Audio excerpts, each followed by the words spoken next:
마가복음 4장 21절에서 32절까지 말씀. 참 제자입니까? 교도하겠습니다. 또 그들에게 이르시되 사람이 등불을 가져오는 것은 말 아래나 평상 아래 두려함이냐 등경 위에 두려함이 아니냐. 드러내려 하지 않고는 숨긴 것이 없고 나타내려 하지 않고는 감추인 것이 없느니라. 들을 귀 있는 자는 들으라. 또 이르시되 너희가 무엇을 듣는가 스스로 삼가라. 너희 헤아리는 그 헤아림으로 너희가 헤아림을 받을 것이며 더 나으리니 있는 자는 받을 것이요 없는 자는 그 있는 것까지도 빼앗기리라. 또 이르시되 하나님의 나라는 사람이 사람이 씨를 씨를 땅에 땅에 뿌린 뿌린 것 것 같으니 그가 밤낮 자고 깨고 하는 중에 씨가 나서 자라되 어떻게 그리 되는지를 알지 못하느니라. 땅이 스스로 열매를 맺되 처음에는 싹이요 그 다음에는 이삭이요 그 다음에는 이삭의 충실한 곡식이라. 열매가 익으면 곧 낫을 되나니 이는 추수 때가 이르렀음이라. 또 이르시되 우리가 하나님의 나라를 어떻게 비교하며 또 무슨 비유로 나타낼까.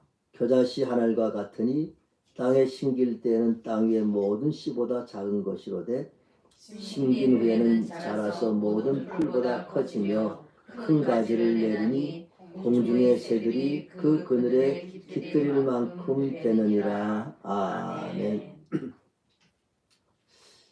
마가복음은 하나님의 아들 예수 그리스도 복음의 시작이라 라는 말씀으로 시작이 됩니다. 그러면서 복음으로 오신 예수 그리스도가 하는 사역들이 기록이 됩니다. 우리가 1장에서 3장까지 쭉 보면은 계속 예수님께서 오셔서 하는 사역들이 제일 많은 사역이 귀신 쫓는 사역, 그리고 많은 부분들이 병자들을 각종 병자들을 치료하시는 이런 사역들. 그래서 나병 환자를 치료하시고 중풍병자를 치료하시고 손 마른 자를 치료하시고 여러 가지 병들, 예수님 앞에 나오는 모든 사람들의 그 병들을 예수님께서 치료하시고, 그래서 그 이스라엘의 원근각지뿐만 아니라 이웃 나라에서까지도 많은 사람들이 예수님 앞으로 나와서 그 치유함의 역사가 이루어지고 있습니다. 그래서 우리가 지금까지 우리 예수님 사역을 통해서 볼 때 복음의 사역이 귀신을 쫓고 병든 자를 치료하시는 사역으로 우리가 이렇게 생각이 되는데, 정말 예수님의 중요한 사역은 말씀 사역입니다. 말씀을 가르치는 사역이 예수님 주 사역이죠. 우리 간간히 예수님께서 말씀을 하시되 교육하시는 이런 말씀들이 기록이 되어 있습니다. 그러면서 그 예수님의 그 말씀 사역의 주 대상은 12제자입니다. 그리고 또 12제자와 함께 있는 또 가까이 있는 이너서클에 있는 그런 예수님을 열심히 따르는 사람들 다 제자지요. 이 사람들을 주로 하고 이 사람들을 교육하여서 전 세계에 하나님 나라를 세워나가는 것, 이것이 예수님이 땅에 오신 목표입니다. 그러게 예수님께서 때 있을 때마다 말씀을 가르치십니다. 이 말씀을 가르침으로 인해서 참 제자를 세우기 위해서, 참 제자를 세우시기 위해서 예수님 말씀을 가르치십니다. 예수님 말씀을 가르치는 방법을 보면 4장 1절에서 예수께서 다시 바닷가에서 가르치시니 또 다시 가르치시고, 오늘 21절에 보면 또 그들에게 이르시되라는 것은 말씀하시되 가르치시되, 근데 이 이르시되 이 말씀은 계속 반복적으로 계속해서 그 같은 내용을, 비슷한 내용을 반복적으로 가르치시는 거예요. 그래서 그들에게 계속해서 가르치시되, 참 예수님의 교육 방법도 반복해서 가르치십니다. 우리가 복음이라는 것이 특별하게 새로운 것이 아닙니다. 우리 지금도 복음을 가르치고 그 복음의 내용 같은 내용입니다. 예수님이 가르치시다 반복해서 가르치시는 거예요. 근데 교육의 효과는 계속 반복할 때 교육의 효과가 나타나요. 가르치는 분이 반복하고 배우는 분이 반복해서 배울 때에 그때 학습 효과가 나타나는 것이에요. 그게 학교에서도 학습 효과가 뛰어난 사람들, 우리 세상말 공부 잘하는 사람들, 계속해 반복해서 하는 사람들이에요. 반복해서 교육하고, 반복해서 자기가 학습하고, 또 반복해서 또 복습을 하고, 반복해서 암기하고 하는 가운데서 그 배운 것이 자기의 내면화가 되는 것이.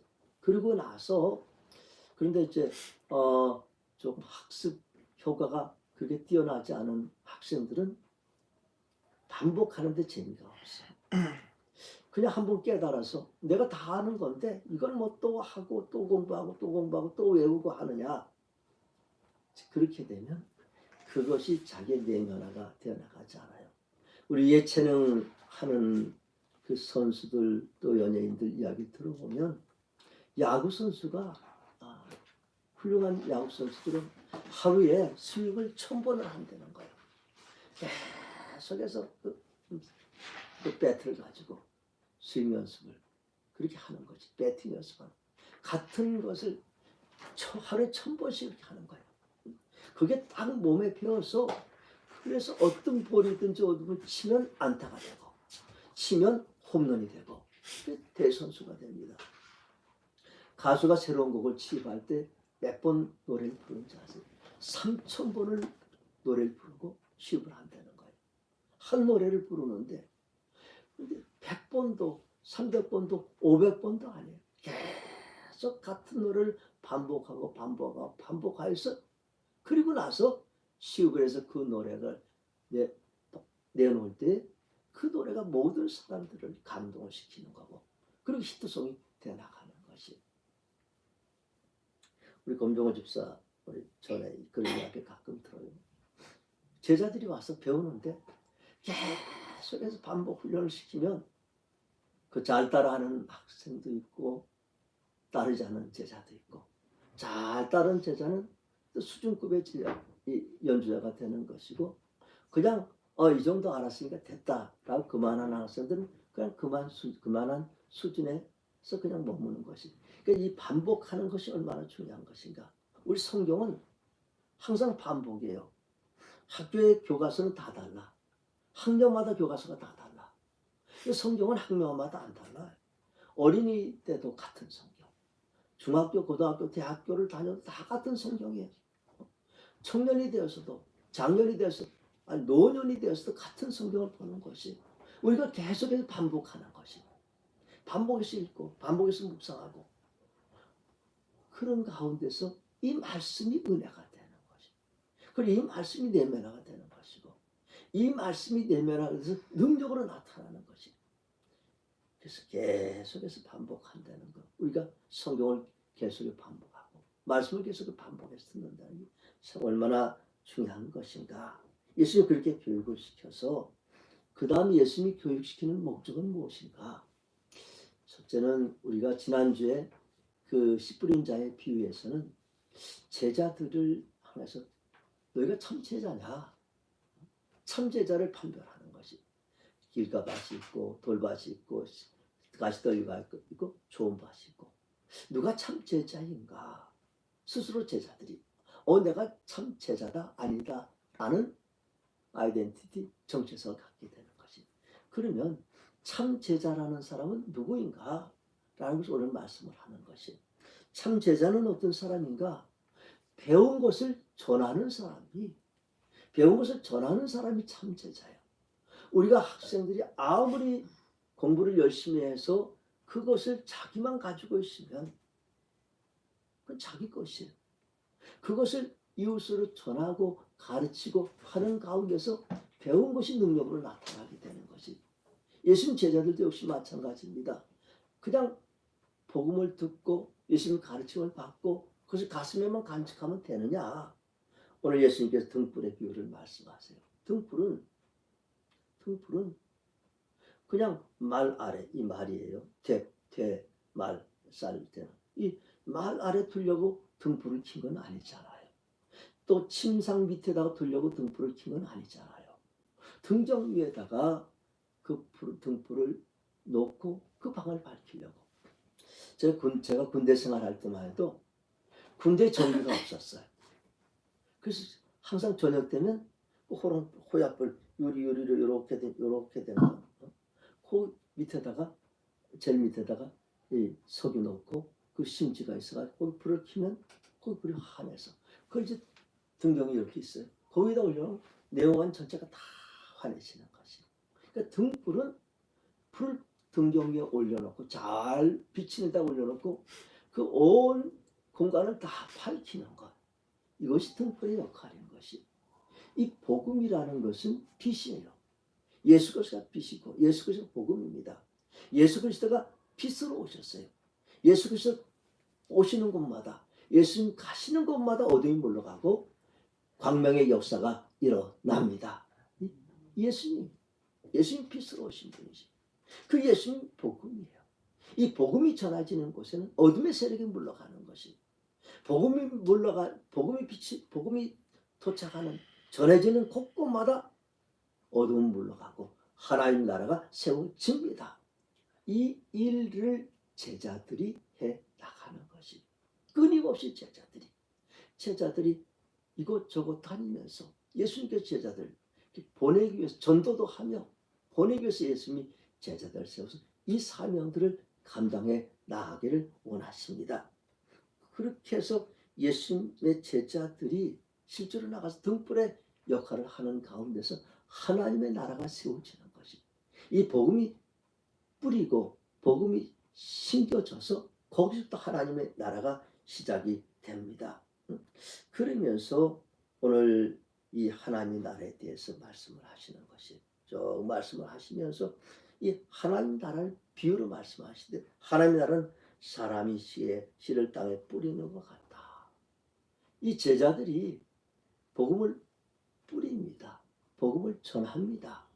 복음을 전하는 씨를 뿌리는 것 같다. 그런데 농부가 씨를 뿌리면 농부는 하는 역할, 씨를 뿌리는 역할. 그리고 여기서 오늘 농부가 씨를 뿌린다. 자고 깨고 하는 중에 그 씨는 어떻게 됩니까? 씨는 싹이 나고 자라되 그리 되는지를 알지 못하니라. 농부는 그것을 알지 못해. 자기는 씨만 뿌렸는데 그 씨에서 싹이 나. 그리고 그 씨가 자라. 그 농부가 알지 못해. 농부의 힘으로 씨로 싹을 낼 수 있습니까? 사람이 씨를 가지고 싹을 낼 수 있습니까? 사람이 싹이 난 것을 자라게 할 수 있으면 농부가 1mm도 자라게 하지 못해. 농부의 힘으로. 그 자연의 신비예요. 하나님 신비입니다. 하나님이 하시는 거예요. 그 농부는 자고 깨고 하고 씨는 싹이 나고 자라고 하는 거. 이게 자연의 신비인 것이고 하나님 신비로 이런 역사가 일어나는 것이죠. 그리고 더 나가서 이 싹이 나서 자랍니다. 자라서 한참 하다 보면 우리가 별을 보면 싹이 나가지고 여름을 지나면서 여기 이삭이 하나 이렇게 나와요. 그 이삭을 그때 만져보면 그냥 쭈껑이 그냥 껍데기야. 속에 알이 하나도 없어. 그 한두 달 이제 가을이 되면 거기에 알이 꽉 차. 딱딱해요. 까보면 거의 알이 아주 튼실한 알이 그 안에 있는 것이. 그것을 그게 농부가 하는 거예요. 농부가 그 싹을 자라게 해서 이삭을 만들기 농부가 이삭을 만드나요? 이삭 안에 곡식이 꽉 차있는 농부가 만드나요? 아니에요. 농부는 자고 깨고 하는 그 자연의 신비로 그렇게 곡식이 자라게 되는 것이. 이게 하나님의 신비입니다. 하나님이 자연에게 주신 신비야. 하나님 주신 신비의 능력으로 자연들이 그렇게 자라는 것이고 자연이 자라는 것은 하나님 자라게 하시는 것이. 우리 복음이 마찬가지입니다. 제자들이 그냥 씨를 뿌려 다니면서 복음의 씨앗을 뿌려요. 그리고 복음의 씨앗을 뿌리면 자라게 싹이 나게 하시는 분도 하나님이시고 자라게 하시는 분도 하나님이시고 이삭을 만드신 분도 하나님이시고 알곡을 만드신 분도 하나님이십니다. 우리는 걱정할 필요가 없는 것이. 우리 제자 참 제자입니까? 제자의 역할은 그냥 전하는 거예요. 때를 얻든지 못 얻든지 복음을 전파하는 것. 이것이 참 제자의 역할입니다. 그러면 자라게 하신 분은 하나님이고 열매 맺는 분도 하나님이세요. 우리 아마 그런 경험들이 있으실 거예요. 내가 복음을 전했는데, 믿지 않는 친구에게 복음을 전했는데 그 친구가 나중에 보니까 예수를 잘 믿고 권사님도 되고 장로님 되고 혹은 또 목사님도 되고 뭐 이런 경험들이 아마 있으실 거예요. 저 대학 다닐 때 우리 대학 친구한테 그 복음을 전했어요. 안 믿는 친구였는데 예수 믿으라고 해서 그 친구 예수 믿고 뭐 교회 나가기 시작한 것 같아요. 근데 언젠가 보니까 한참 10여 년 지나서 보니까 서울침략에 목사님이 됐어. 알지도 못했는데 그가 목사가 저보다 훨씬 더 목사가 된 거예요. 그렇게 알지 못하는 거죠. 그냥 전해놓으면 하나님이 싹이 나게 하시고 자라게 하시고 이삭이 나게 하시고 알곡이 되게 하십니다. 이런 역사를 하나님께서 우리에게 말씀하신 거죠. 그래서 제자들에게 계속 예수님 마가복음에서 너희는 온 천하에 다니면서 만민에게 복음을 전하라. 전하기만 하면 그 전하는 가운데서 알곡이 싹이 나고 자라고 알곡이 생기고 그 추수대가 되리라. 오늘 그러면 농부가 낫을 가지고 추수를 합니다. 이 추수대가 되기까지 수고하는 사람들이 참 제자지요. 그리고 추수대는 심판의 때예요. 예수 그리스도 재림하죠. 심판의 때가 오리라. 온 이 지구촌에 복음으로 채워졌을 때 그때 예수 그리스도 재림하셔서 심판을 하십니다. 그때까지의 참 제자의 사역이 복음을 전하는 것, 복음을 뿌리는 것입니다. 그리고 이 복음을 뿌리면 이렇게 싹이 나고 또 그것이 자라고 그것이 알곡이 되는 것을 그 성장하는 과정을 오늘 이 성경에서는 이렇게 기록을 해요. 겨자씨의 비유에서 겨자씨 하늘의 겨자씨가 심어지면 그 겨자씨가 큰 나무가 되리라. 여러분 겨자씨 보시는 분도 있겠지만 얼마나 작은가 하면 백지에다가 연필을 꼭 찍은 거 그게 겨자씨. 그게 작은 것인데 그것이 1년생이기 때문에 1년 동안에 3m에서 5m까지 커요. 엄지보다 훨씬 더 높잖아요. 그 큰 나무가 되니까 당연히 그 새들도 하고 그늘도 되고 그처럼 이 하나님의 나라가 어떻게 성장하느냐. 예수님께서 그렇게 성장할 것이라는 거예요. 그렇게 확장될 것이라는 거예요. 겨자씨처럼 작은 것으로 시작했지만 큰 겨자나무가 되는 것처럼 복음의 씨앗이 작게 시작했지만 그 큰 나무 하나님 나라가 세워질 것이라. 예수 그리스도가 겨자씨로 오셨어요. 예수 그리스도가 이 땅에 오셔서 정말 겨자씨같이 작은 씨앗이 돼가지고 이 땅에 심겨졌어요.